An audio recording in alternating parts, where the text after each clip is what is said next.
Good evening, everybody, and welcome to Paranormal Question of the Day, Thursday edition. We'll be right back, right after a short intro. Hey everyone, and welcome to Paranormal Question of the Day.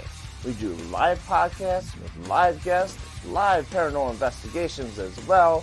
We do product reviews, so sit back, enjoy the channel, get popcorn, get a soda, and I'll see you soon.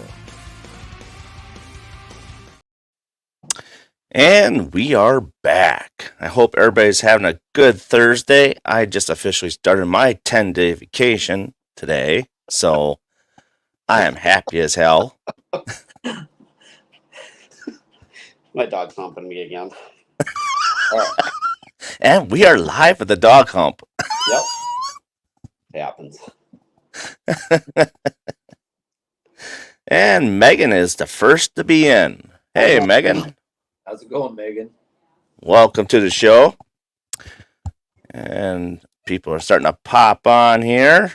Danielle's on. And then we got Danielle. Hi, Danielle. Megan again. Jax. Commenting on Jax. Hey, Lori. All right. So, tonight is a special episode. Usually I'm on Mondays, and tonight I decided to be on Thursday because that's what works best for Aaron and Mike Welter. Now, if you don't know who these guys are, you're in a lot of trouble.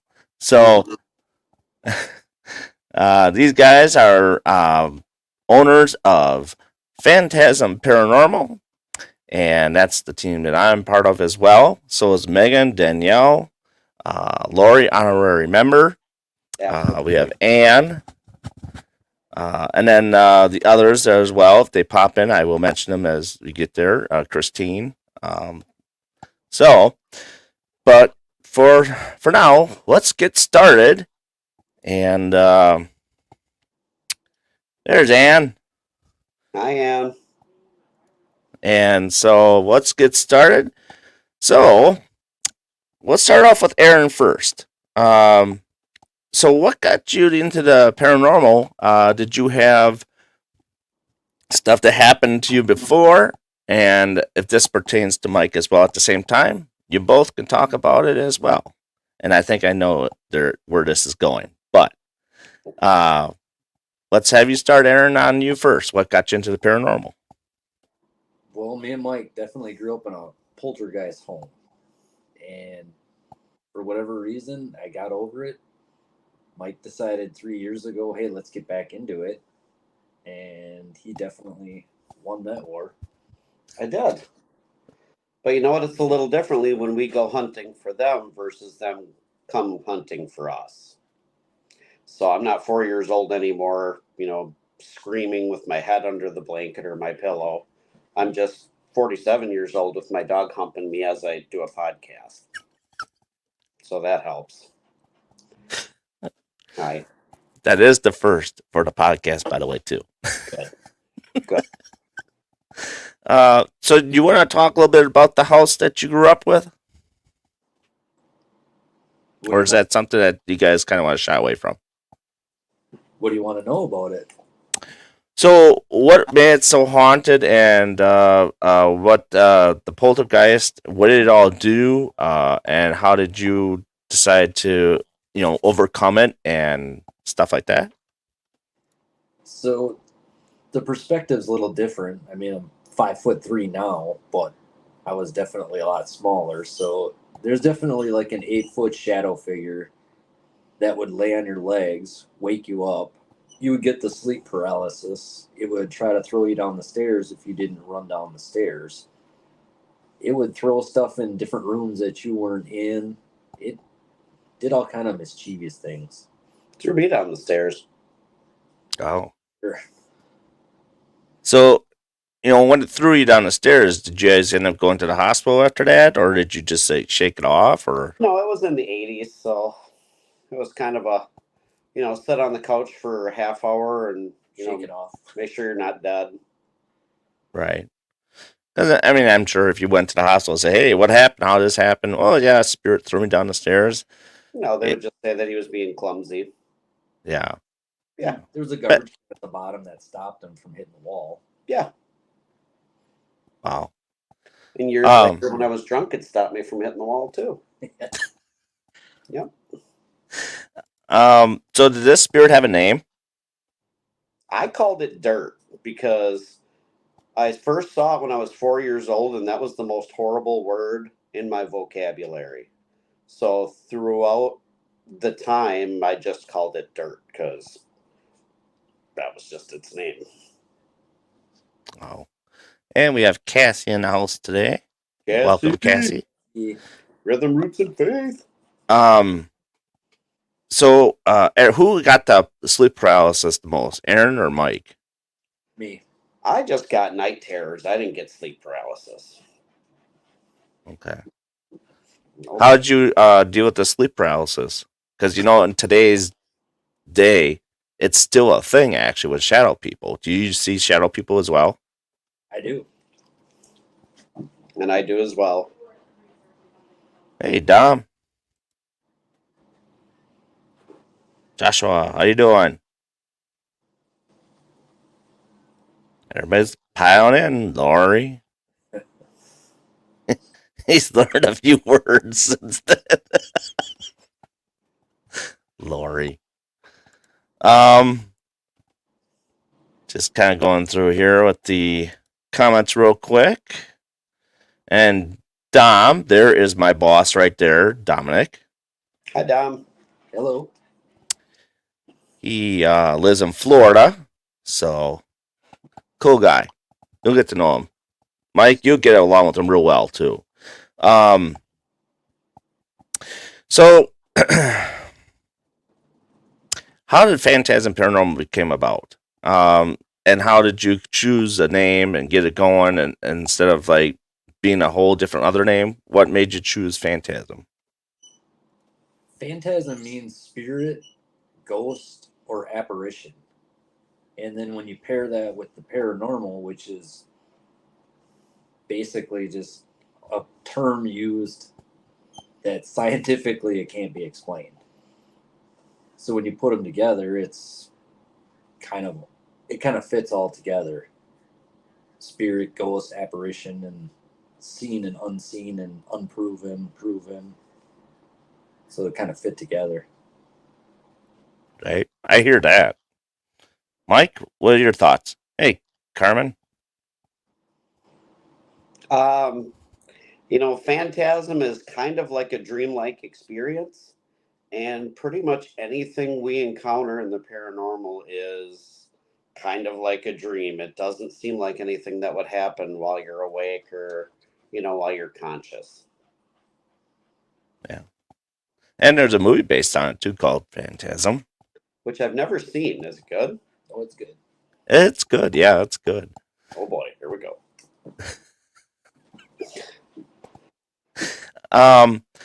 So Mike, Yeah. besides the house and stuff like that, what is there any other paranormal stuff that has happened to you besides your house, like other locations, or just kind of like while you're at work, you start seeing things or feeling things? Because I know you feel a lot, and so does Aaron. Only since we started this team.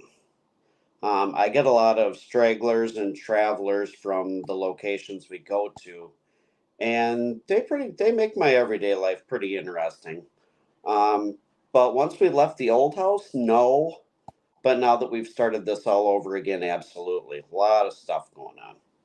Yeah, your house is pretty haunted. It is. We're sitting where we investigated in my own place, and Right. yeah. And I know a lot of people say, well, that, man, you're not supposed to investigate your own house. That's the number one rule.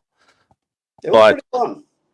But it's very interesting. And per se, when you have others in there that are investigating your house, as long as it doesn't like hurt you after we do it, I mean, yeah, I guess you could do it. I mean, I do it here in the basement myself, but Yeah.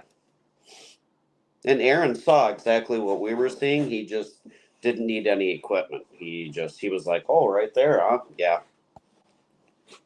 oh, well, that's good. I mean, we definitely got to get back there to do another investigation in your house because that was a good time. Um, and very interesting, to say the least. Um, Aaron, so what really triggered you to be able to see stuff? Because I know when it comes to like, okay, when you're a children and stuff like that, you could see stuff from by the time you're born to like 12, and then beyond 12, it's easier you keep it or you lose it, to see spirits and stuff like that. Um, were you always maintain sorry, maintaining that and just kind of, shut it off like you said before? I was kind of blessed because I kept it and I've always had it, but now I found that I have the ability to teach it also, so that people can see and feel what I feel, which is kind of neat. Something I didn't expect to have happen, but it is definitely becoming more prominent now. Yeah. And I definitely would like to sit in on a lot of stuff with you, because it'll help me teach, have you teach me to do it too, because I mean, shadow figures I have a hard time seeing with, but when me and you were walking around in a jail, In the uh, jail, sa- yeah, you saw one. on Saturday, it was strange. Things definitely got weird that day, but it was a good day though. Oh, very good day. Aaron has the ability to Hey, see Shannon. others that can see things, whether it's they feel it, they see it, whatever the case, whatever kind of extra senses that person has, Aaron's able to see that in a person, which is cool because now we have an entire team of people who Have abilities. we are able to see and feel and sense things that most people can't. Right. And you're right. And it makes a big difference too, because, um, that's when you get that charge of electricity and emotion and all that stuff that goes into it. Really makes a big difference when you go to these locations, because it changes by location. Do you remember when we investigated the doctor's office in the jail? Oh, yeah, the corner. Yeah, Get back in the corner and you're like, "What are you? Do you seeing something?" And all of a sudden, your spirit talker app said, "I'm in the corner." right. I mean, you could be more profound in that right there. That's some pretty neat stuff. All right. So, whatever you two left the room you're investigating is in the jail, everything wound up happening. Yeah, that is true. Most gifted team in the business. Well, I mean, there's always also room. Okay, so speaking of that, if there's something that's missing part of the team that you feel that like we need yet, what would it be? Actually, JD and Cassie have already covered that base with Rhythm, Roots, and Faith, and they've come up with a Paranormal 101 course for people not only to be able to sense and feel things, but to be able to protect themselves when they're done.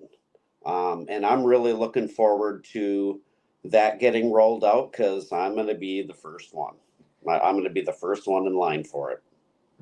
And they also do teach angelic classes of getting in touch with your angels for guidance and protection, which it really does help us on our path of going down all these places and doing all these things. It does help you get yourself centered back to a normal person again. And I'm not such a shithead. So not only did it make me a better person getting in touch with, all of these angels and just things inside of me, but it made the activity that much greater because all of my senses are heightened from actually working to try to use them. Right. So what goes through a normal class with that? When you guys go to those classes, like from start to finish, what do you guys kind of go through, and how do you feel afterwards before when you go in? Well, you start out with a very good explanation of what it is we're trying to do. And then instead of just jumping right into it, they sit us down and tell us, well, what could your blocks be? If you're not experiencing this dog, if you're not experiencing this certain emotion, or you're not able to get in touch with this part of yourself, these may be the things that are stopping you from getting in touch with that part. So not only are they helping you get in touch with Jesus, sorry. Get, not only are they helping you get in touch with these parts of yourself that will help your senses, but they're going through every single thing that could possibly stop that from happening.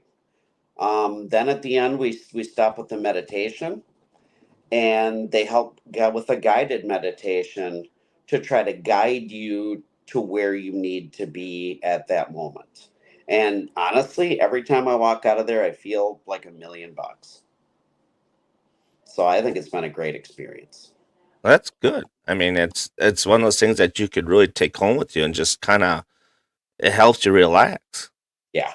Yep. A lot of grounding exercises. So, kind of like with you and some of the things you've gone through, um, you know, like you probably get pretty stressed out, and it just gives you a way to ground yourself and put yourself in that moment so that you can kind of focus on what's ahead instead of what keeps happening, or you've got so much to do, or you need to run here. It's a pretty great thing.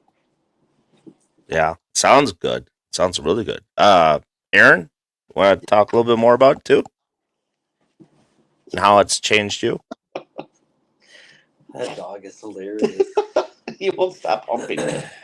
But they also can help you channel the specific angels to the specific points that you're having problems with. So if you're having problems with love, you're having problems with, all kinds of things, you can get a hold of these angels, and they can kind of help you work through all these problems. And there's lots of blocks people do have, and it helps release and ease up the blocks so that life flows more easily. Awesome. I might have to go along with one of you guys I knows and see how that goes because I'm intrigued. This class coming up is for you. For ghost hunters, Yes. specifically designed for them. Yep. This is going to be a whole team course. Okay, good. Definitely looking forward to that one. Just before we break off to another question, just so you guys remember, tomorrow night at 8 p.m., Cass will be back with me for another one card pull for tarot card reading. So jump on in at 8 p.m. Central Standard Time right here on the same channel. We're going to try and do that on every Friday night when it is possible. So there is that for tomorrow. Also, to get a hold of these guys here, go to phantasm phantasmwi@gmail.com, and then also on our YouTube page is sorry, I can't talk. www.youtube.com at Phantasm Paranormal WIS. Follow, share, a like. It all helps with us with our paranormal adventures, and we'd like to share that stuff with you. Look So, us up in our Facebook group or Instagram or TikTok or whatever it is that you're into. Tic Tac. That's funny. So I know we've invested quite a bit with Tara. We met at the jail and stuff like that. What location has really kind of like set the tone of both fearful and overcoming in the fear of that location? And would you go back to that location? Aaron, let's start with you. I would say the activities a lot of the same in a lot of locations, and I'm not 100% sure that there's not one I wouldn't go back to, but there's definitely a lot of them that I love going to, because I think after a while you never lose the fear, but the fear does wear off. It's different. It's not a scare. It's just more of a I don't know. You know what I'm saying? I'm gonna go Trans-Allegheny. That I've one- never had so much shit happen to me all at once where it was overwhelming enough where I wasn't 100% sure that I was going to come out of there unscathed. So that one kind of feared you a little bit. Yeah, I mean, I would go back because I love being scared because there's probably something wrong with me. But that one, there was just too many spirits at once, and they were all up to no good, just straight mischief. I could see that. I mean, there's lots actually going on there, like you said. I mean, there's history there. For those of you that don't know about Trans-Allegheny Lunatic Asylum, definitely check out a lot of the paranormal shows. They have been there with those at the locations, and then with them going to do it, with the group last year, it was probably a life changing moment.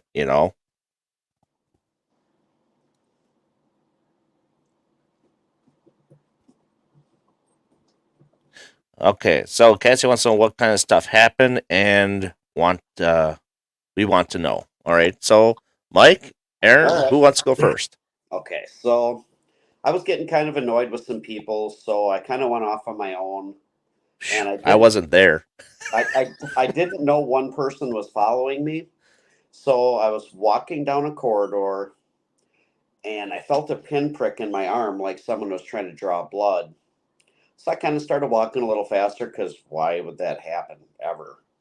Then something pinched the back of my arm. So I started walking maybe a little faster then. Then something grabbed the back of my neck and okay, whatever. Pretty scared by now. And then I heard running footsteps behind me. And I'm like, you know what? Fuck this. I'm going to run. And as soon as I went to run, the person that was following me grabbed my ass and I screamed. Because why would you do that in a haunted place? But you know what? I'll own it. It sounded like a 12-year-old girl screaming through the corridor. But it was just so much all at once. There were whispers and there were people talking, and I'm in a corridor all by myself except for the person that was sneaking up behind me. And it sounds like there's 30 people around me, and it was creepy. It was a little much for my liking. Aaron? That location is the first time I ever saw a doppelganger. Ooh. I had never thought I'd ever see anything like that in my whole life. That and on the third floor, someone had rolled a cat ball all the way to the hallway. I went to go get it, and I heard the most massive dog I've ever heard in my life growling at me. Oh, And Jesus. flashed the light down there was nothing down there. So it definitely had activity for sure. Oh, and before I forget, that was also the first place I've ever just been sitting in the middle of a hallway.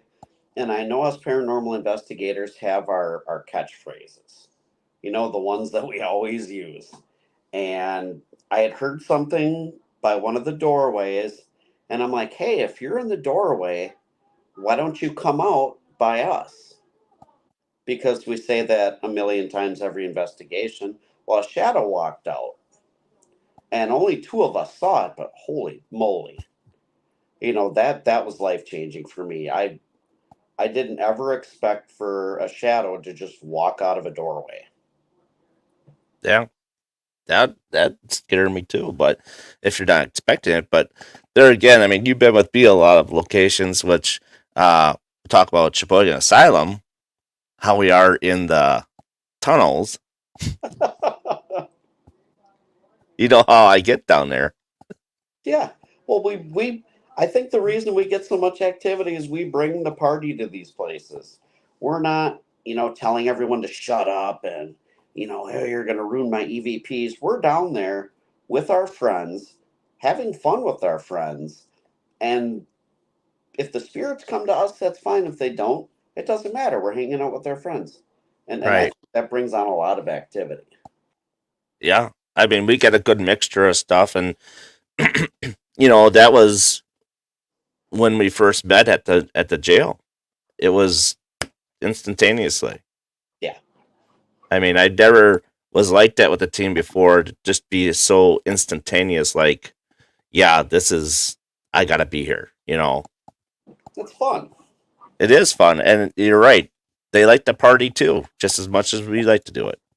I mean, some of them definitely were people at one time. Sure. So they want to see what we're doing and we want to see what they're doing. You get that kind of dynamic that goes with that. Right. If I wasn't a spirit, I wouldn't be looking for the people. Oh, look at, they're all sitting there quiet. What is there to look at? They're Yeah. bored. Let's cause a little problem here. If you hear the noise in the background, my dog is beating the crap out of my love seat. So, Oh, I'm not hearing nothing. okay. So okay, here's one, and this is sometimes it happens. You know, first time you go to a location, you always get something, right? Or is it the second time you get more stuff than you do the first time? Is that usually how it goes for you, or is it flip flop? I don't know. The jail was the first mixed bag where the first time we were there was one of the best, which is crazy because they've all been good. Every single one of them has been more than any investigator would ever expect. But that first one, that was something special upstairs. For sure. I don't know. I do know that the more you keep going back, the more used to the people. It's like they can tell that this is you, and if they like you, they'll keep coming back. They'll follow your own, and you kind of have a rapport with them. But some places, yeah, just right off the bat, you can get all kinds of activity. But that's the thing, you can never judge what you're going to get until the end of the night. Right. What would you say is like the most thing that you shouldn't do on an investigation? Provoking. Because if you don't know what you're provoking, you don't know what's going to come at you either. And there's a lot of people that they're kind of oblivious that there's different types of spirits, entities, and bodies out there. And I definitely don't do the provoking. Give them their respect, give them their space, but still be able to coexist with them. What about a jail? Now, if you were like acting as a guard to kind of stir things up if it's quiet, do you think if doing something like that tactfully, do you think that would be okay? I think that's more of a trigger object than it is. I mean, people could honestly think the way that you and I kind of get on with one another. Like when we're in the tunnels and we're talking shit and we're having fun, and people could see that as provoking, but that's just us having a good time waiting for activity. All right. When you're standing in a corner and you're yelling, you're screaming, hey, come at me, hey, throw this, tip this over, why don't you try to do this? It's definitely not in our wheelhouse of things that we do. Because we definitely want to communicate with them. We want to find out who they are, why they're there, what are they still doing? And there's a Right. lot of questions to that. You can get a lot of good communication just by starting with that, than coming in saying, hey, throw something at me. I agree. And that kind of goes to shows too. Like, uh, what are the paranormal shows that you guys like to watch, and which are the ones that you like? Hey, why is this even still on air? Because it's showing people how to do things uh, inappropriately. Honestly, I love Ghost Adventures. I do. I love the cool new equipment and the technology. I love all of the places that they go. You just kind of got to take what they do with a grain of salt.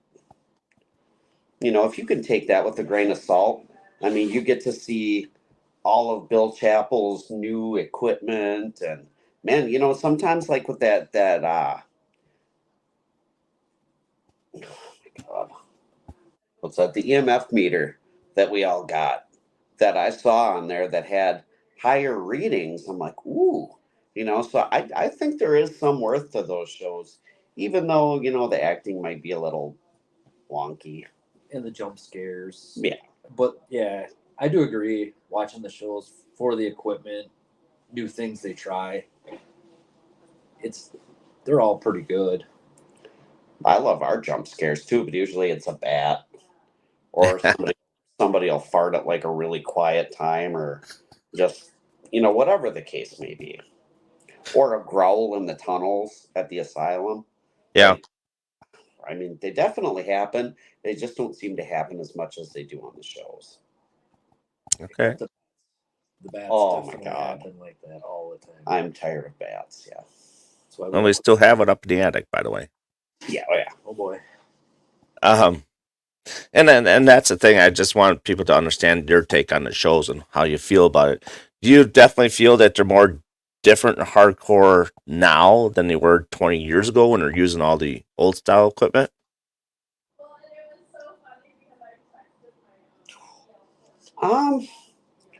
My wife is doing a Zoom call downstairs, so you might hear a little bit of that. That's okay. I honestly think it was more hardcore back then, because they'd all sit down. Hey, let's do a séance. Let's bust out the Ouija board.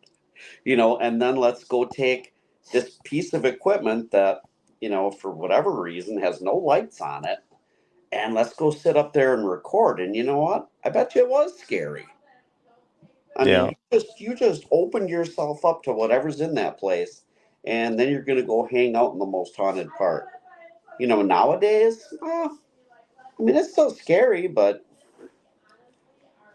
Yeah. there's cooler ways to communicate now, though. Aaron, what are your thoughts? I don't know. It's almost like cars. In the old days, you had to drive a car. It was just raw.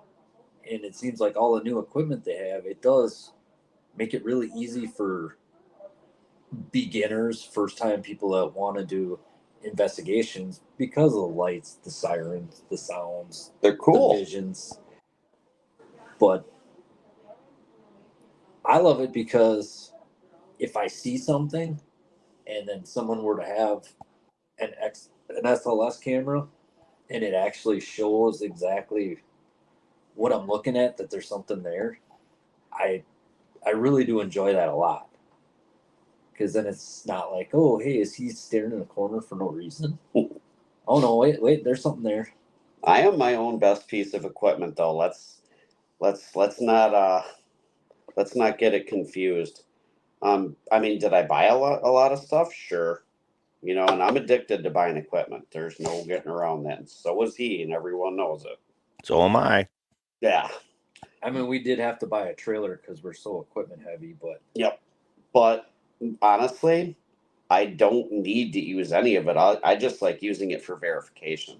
Like, holy crap, I'm feeling this, and now I'm seeing this. Okay, it's more of a verification piece than that's the only thing allowing me to see things. and that was Right. another exciting part of, hey, if we started doing guided tours, we have all this equipment, but we don't need it. It gives other people an opportunity to take that piece of equipment that you've seen on TV, put it in your hands, go with us, and investigate with us, and you'll see exactly what we see, you'll feel what we feel. It's kind of like having your own kind of ghost adventure. Right. Right. Um, so what did you guys all start out with? Just bare nose. What was the most stuff you used and until you started to expand? Flashlight. Flashlight in my belly. Every time someone would ask a question, hey, is there a spirit in here, my belly would be like Yep. so we use that forever. That's funny. I've never heard that before.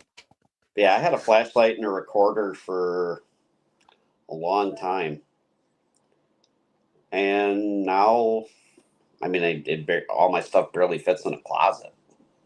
Yeah. Or a trailer. Yeah. Yeah. That's true. I mean, it's crazy how much stuff we got, and but it's all useful stuff. What would you say is the most useless piece of gear? Useless. Useless.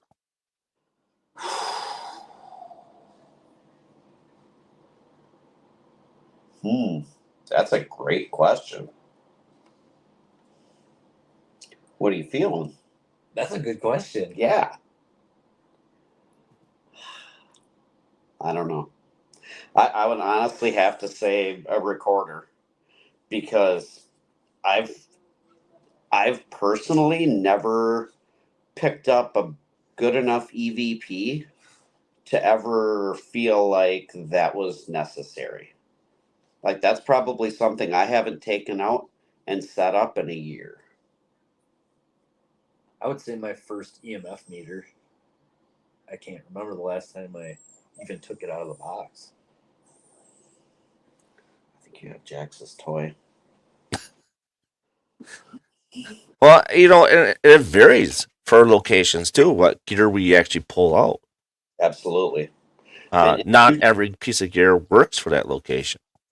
no, and usually you can tell you do your initial walkthrough and you should know kind of what you need to bring out.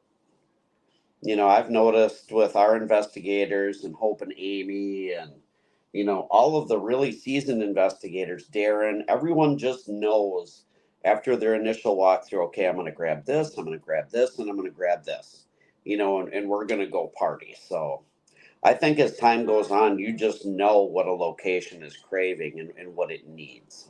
Right, right. And it's nice that we have the trailer for backup and say, like Aaron was mentioning the other day on Saturday, it's like, yeah, it's like, I don't know if I want to grab this, I want to grab that. So I just leave it behind. And all of a sudden it's like, oh, fuck. I should have grabbed this. I should have grabbed that. It's nice to be able to haul it all at once. Yeah. It's nice to be able to have all that food and all those drinks too. Yeah. Yeah. Last time I checked, I'm fat and I love my little snack breaks. So it's nice to be able to bring all that stuff with us. And the girls of the paranormal definitely take care of us for food and stuff like that too. Yeah. Now that actually brings up another subject, with the women and the paranormal and stuff like that. It's male heavy. Let's be honest. It's male heavy. But it is also female heavy in a way too. But a lot of times, the male likes to be dominant and have the female just, oh, go do this, go do that. Okay. And think that, we're back in the 60s and they're supposed to do what we tell them to do, right? Newsflash. It's the 2020s. And sometimes a female does a better job than the male. Am I wrong? No, you're right. You're right. I think their senses, just from the get go, without any classes, without any training, without even trying, I think their senses are way better than men. Yeah. I mean, it's like for many years, as I've been investigating, watching TV, all that stuff, it's like, oh, wow, the man's got to lead the investigation. The man's got to do this. Like, wait a minute. It's not true. Sometimes it's like, hey, she does a better job than you do. Let her lead. For sure. I think our team's always been kind of female heavy. So there's got to be some truth to that. And a lot of times we just kind of, hey, Ann, hey, Danielle, hey, Megan, hey, whoever, what are you feeling? And by the time you even ask that question, they already have equipment in their hands and Oh, yeah. ready. They're already following down halfway. the hallway. Yeah. They're already halfway up the steps. Right. And, it balances things out, I think. You got to have that mixture. Because I think sometimes having an all-female team, in a way, can be a lot of issues. But it also it's the same thing with an all-guy team too. With ego issues, stuff like that. Because no mistake about it. There's a lot of ego issues in the paranormal field. Am I right? Correct. 100%. I mean, sometimes that's just, it's too much. There's a lot of paranormal drama, which, but it happens, and then we work on it to overcome it, and that's the way how I feel about it. It's like, you can't dismiss a female in paranormal investigating. I think it's a lot of fun because they add a lot of character to the investigation. They add a lot of more things that we don't think about sometimes. Absolutely. So that's kind of where I stand on that. And Unity is big. Do we see enough of it? I don't think so. What do you No. think? No, we can do better. I mean, even just we can do better. Yeah. Do you feel that the paranormal field is going in the right direction today versus it was a few years ago? The way we're doing it right now, I feel as though it is. Because not only is it us sharing our experiences with you and you sharing your experiences with us, we're reaching out to anybody that would like to. We've got small teams that will help out. We've got people that have never tried it that will help out. We're always trying to help somebody better something. And I think even though it's a paranormal field, it's like a family dynamic. And then being able to outreach and meet new people and help other people and do other things is actually really cool. I agree. Mike, your thoughts? I'm with Aaron on that one. Okay. So we've done a lot of experiments. What is your favorite experiment that you have done so far up to this point?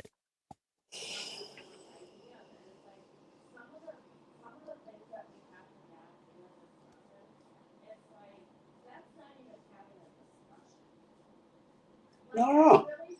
We really don't do experiments. That's where Darren comes in.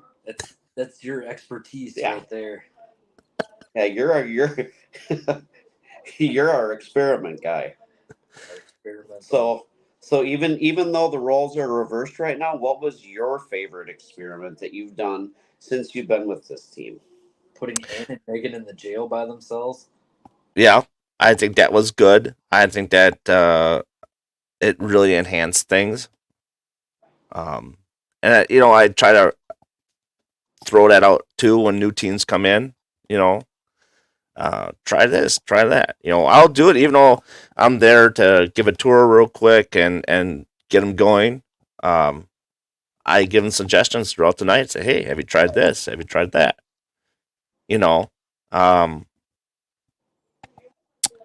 My favorite one is using the fog machine and the lasers and all the gear all around. That was a good night. I'm gonna go give my dog his toy. Okay. Throwing a fit. I think that's one of my favorite experiments that we do.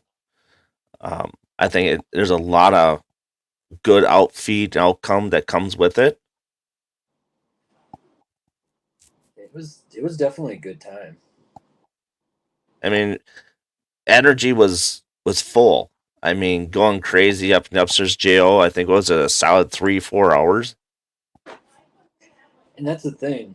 If you're not getting any activity, we'll go back by the trailer. We'll get sodas. We'll get food. We'll laugh. We'll have fun. And it seems like when you go right back in there, it just resets. And now you might get activity where you didn't get it before, just because we can reset, break it down, move over to something different, change things around. We have some very, very skilled investigators, and we have some very awesome friends. And when you add all this together, it has really been a blessing to actually be able to investigate with the people that we did, hang out with the people that we do, get to some of these places that I never thought we were going to go to. Right. And the thing is, like, when you bring up places like, you have your places, Uh, Mike's got his places. Megan and Danielle, they all have their places that they want to go to, and then I come in with the places from Iowa, that I've been to a lot.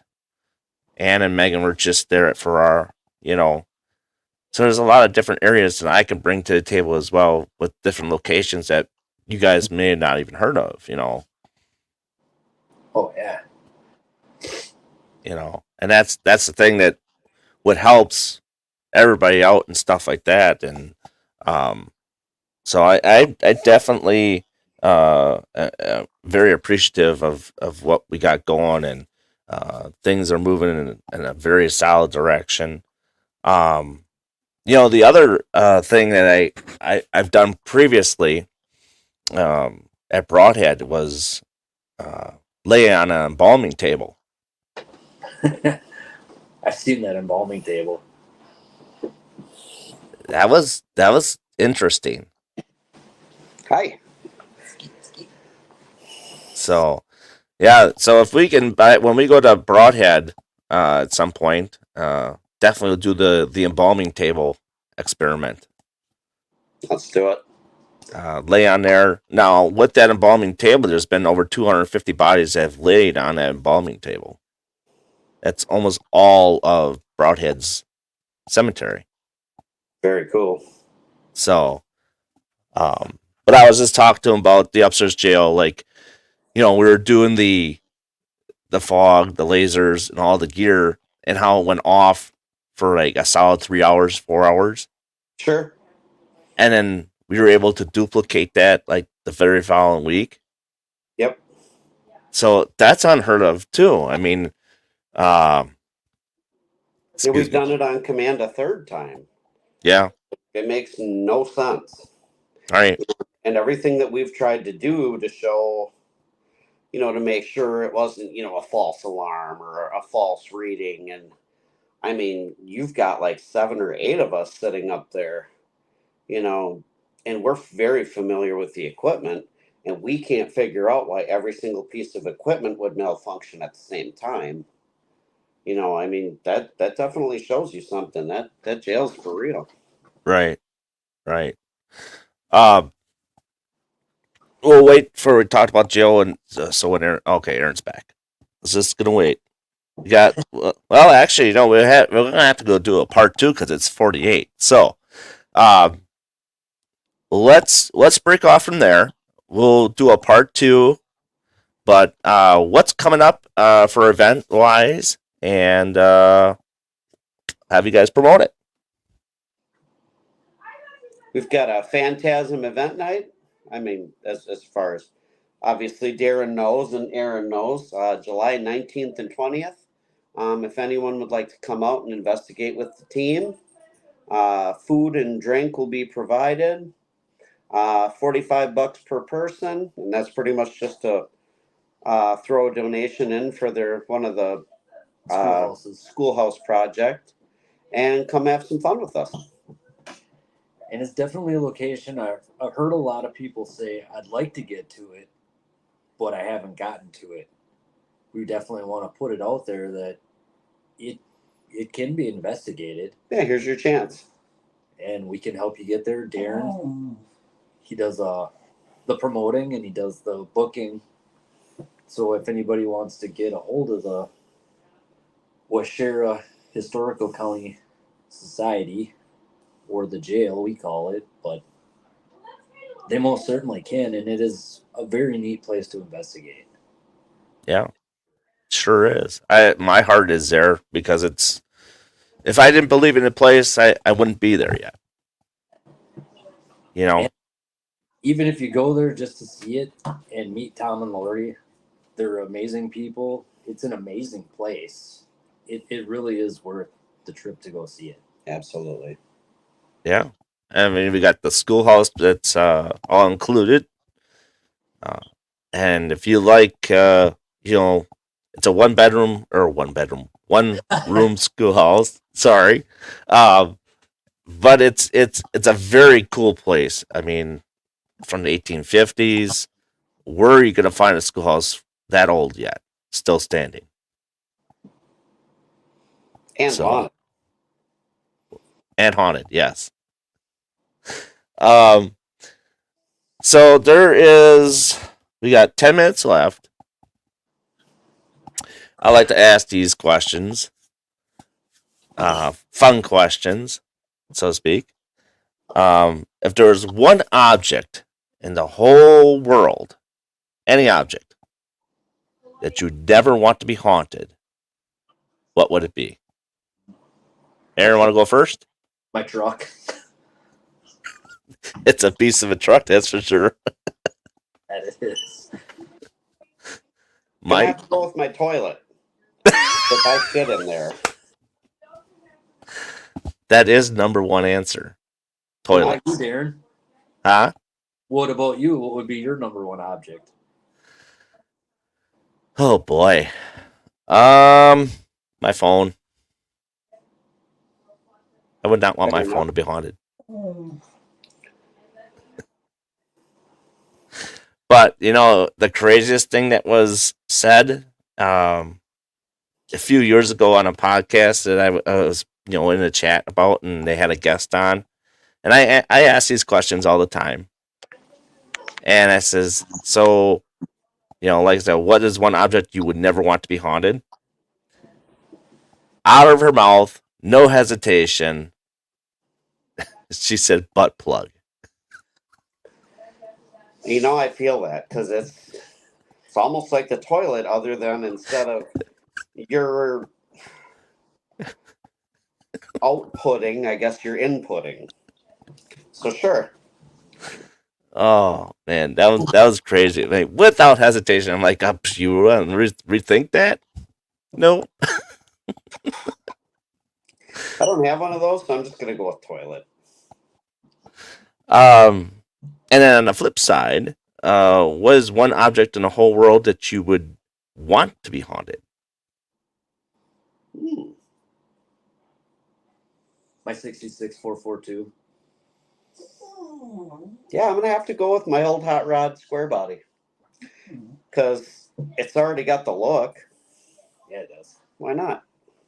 Yeah. Christine too, Exactly. Oh, Have it yeah. keep coming back, Yeah. fix itself. You just don't want your frickin' daily to go through that shit. Exactly. Oh yeah. And I have to agree. My car so could drive me places. So as a paranormal investigator, what's one question that someone's asked you that's your favorite question? Ooh. Because you get a lot of them. People are very curious about what we do, what it is, how we do it, where we do it. But what's one that pops up a lot, but it kind of makes you laugh? Oh. Mine is, have you ever seen anything? No, I just keep doing it for years just because. I was the biggest skeptic even after living in a poltergeist house. I'm going to need to see something, and holy moly, have I seen more than I needed to. That is true. That's actually a good one because it's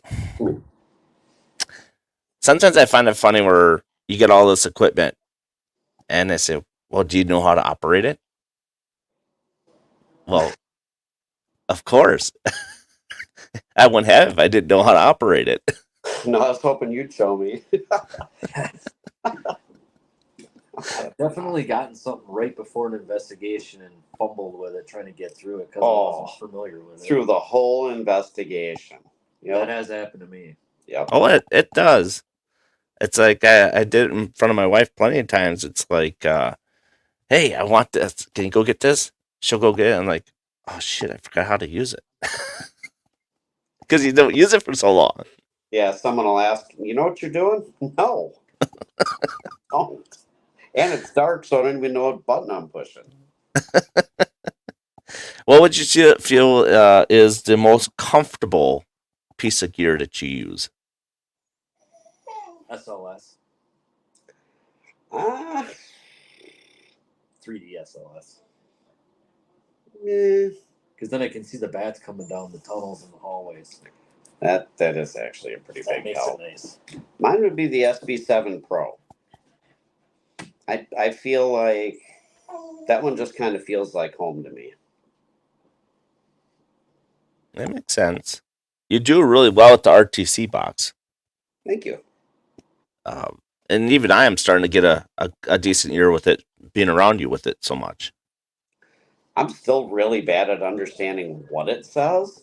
It's hard. I'm just getting better at figuring out the settings for that speaker so that it's more understandable. Right. Mine are my Tesla coils. Oh yeah. I've never sat on one. No. I got that gun to get you yet. Yeah. It's a work in progress. It's a work in progress. Yeah, we'll see. So we're getting close to the end of the show here. Usually I like to have our guest say something really special and meaningful and thoughtful, to this people in chat, and give your best wisdom of the paranormal field. Aaron, you want to go first? I just want to thank everybody that supported us in doing this. I mean, our wives, our kids. I mean, taking time off every other weekend to go do this, and the people that have been with us and stay with us.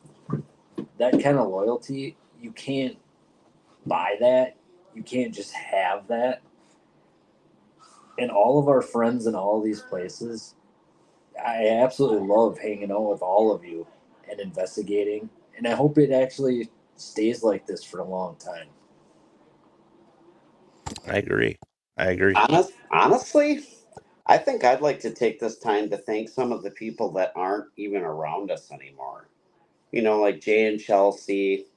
We don't see them much anymore, but you know what? You started our journey, so thank you. Craig Nearing, he fueled our addiction for the last couple of years till we kind of got caught up at the jail. So you know what? Thank you, Craig. And he'd always help us out to make sure we could keep moving. Sarah Everett, Nikki Wilson. I mean, you guys and Jay and Chelsea showed us the way. I mean, we wouldn't be here doing what we're doing if it wasn't for you guys and your guidance. So thank you. Absolutely. All right. Well, I know Mike has got a place to be soon, so we're going to end the broadcast here. And thank you guys for coming on. I appreciate it. We're going to do a part 2 where we'll get into the jail, we'll get into some other locations and stuff like that. And whatever else you want to talk. Mike has a lot of crystals, so we can talk about his crystals as well. But other than that, we'll let you go. And, we'll continue this on another Thursday night, because I think that probably works better for you guys. Absolutely. Just let me know when we can do that. Remember, you've been watching the Paranormal Brew and BB3 TV networks on Facebook. Also, join us on the Phantasm Paranormal WIS on YouTube. A like, a follow, a share. It's all greatly appreciated, and their notifications will be up there. So thank you guys for being on tonight. And this has been the Paranormal Question Day, Thursday edition. And tomorrow, like I said, we have Cassie with us. 1 card pull, tarot cards. So join us for that, 8 p.m. Central Standard Time, right here, right where you are now. And I bid you adieu. So for Aaron and Mike, I'm Darren. So long, everybody.